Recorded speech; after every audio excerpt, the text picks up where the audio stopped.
welcome to Truth Talkin' Thursday. This is Jim. I'm Jane. Today has been quite the day. So we were just reminiscing a little bit here, and it kind of made us think about the good old days, which involved parents, and I know we've talked about that a lot.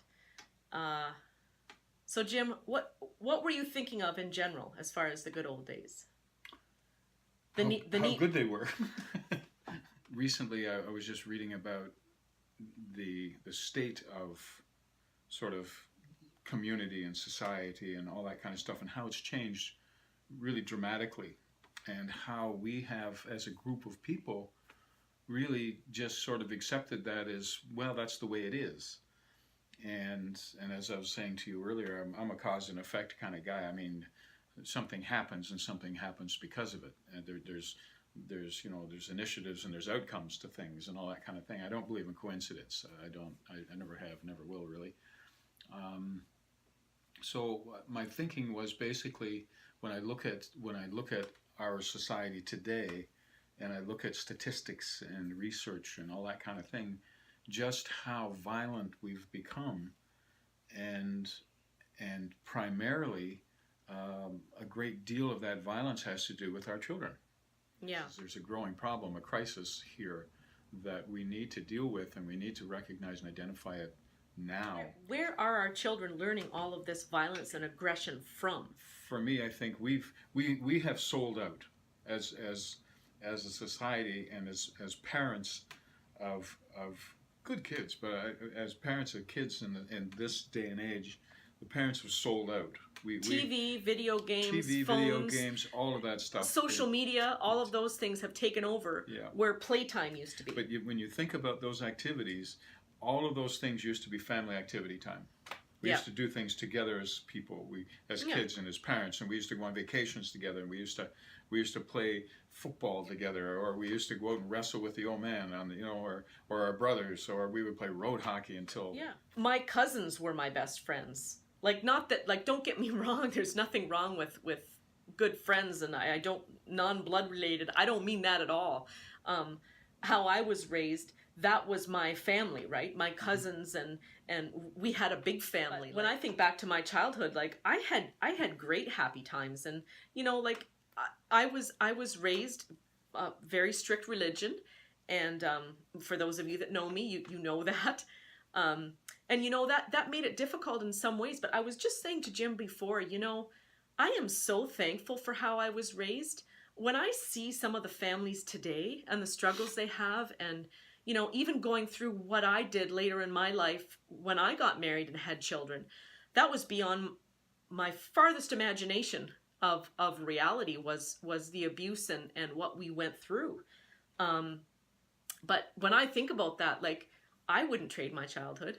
I feel blessed to have been raised the way I was, with all of its experiences, and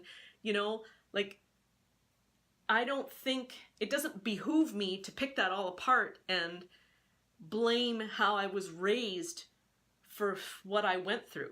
What I went through has nothing to do with any of that, as far as I'm concerned. Experiences happen in your life, and to blame means you're stuck there, as I see it. And so, I totally agree that how we're raised shapes us, but what we choose now is how we live, and that's all on us. That has no bearing on your parents or anything else. What you choose now as an adult, that's on you. Yeah. Oh no, no question. And again, the values systems and the moral values and just we just are different.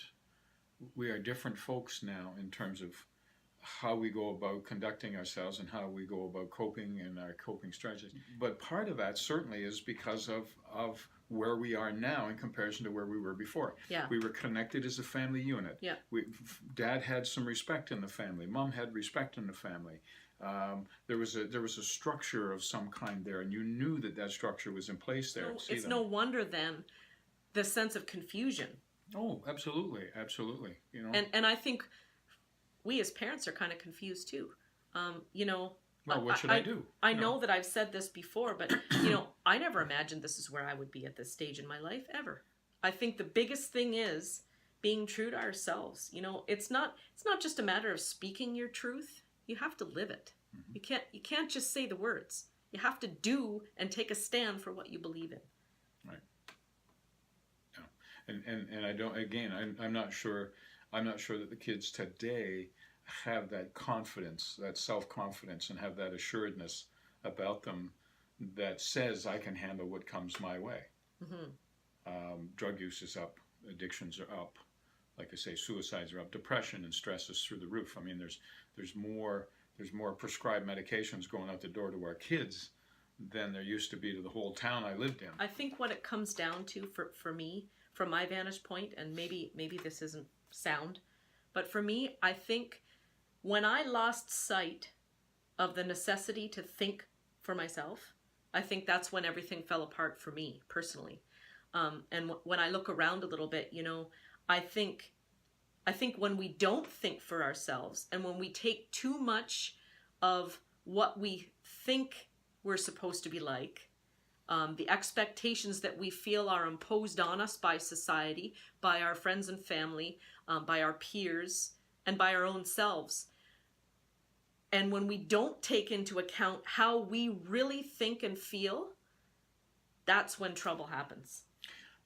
I think you're right, and I think, I mean, when I take a look at when I was a kid, I had male role models, but they were real. Like I could reach out, I could touch them. Yeah. They lived in my community. Mm-hmm. You know. And you respected them and regarded them and looked up to them. Yeah, yeah, and today, I mean, the role models I'll just use in terms of males and men. The role models tend to be wealthy. They tend to be athletes, movie stars, rock stars, all this kind of stuff. But they tend to be living in a place that isn't real to us, nor mm-hmm. never mm-hmm. will be real to us. The role models aren't real, which mm-hmm. means that their way of living life isn't real.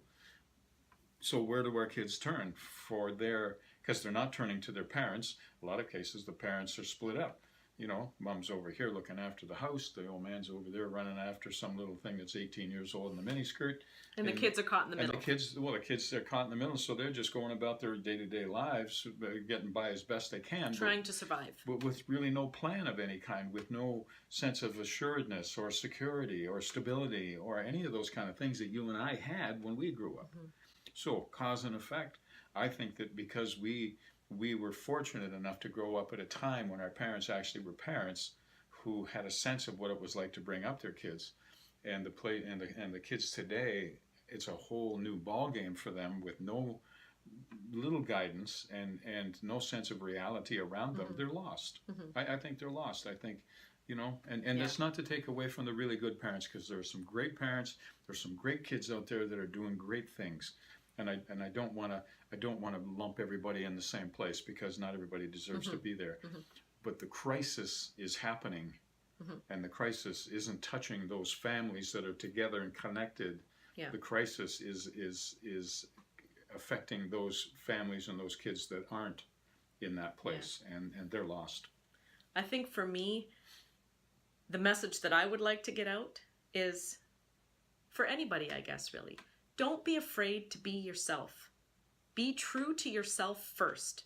Because if you're not true to yourself, if you don't stand up for what you believe, if you don't live the truth that you feel and that you speak, you're doing yourself a disservice first, which in effect affects everybody around you, your kids included. And I don't say that to point a finger at anybody except myself, because I know there was many years that I didn't do that. I didn't even think for myself. And that's a very scary thing, and it's a very scary place to be. But there's hope. There really is. So keep going, keep struggling, keep thinking. Do you. Mm-hmm. We're not limited by anything other than the fact that we're not willing to imagine ourselves doing something different. Very true. Very true. So have a great week, everybody. Thanks for stopping by.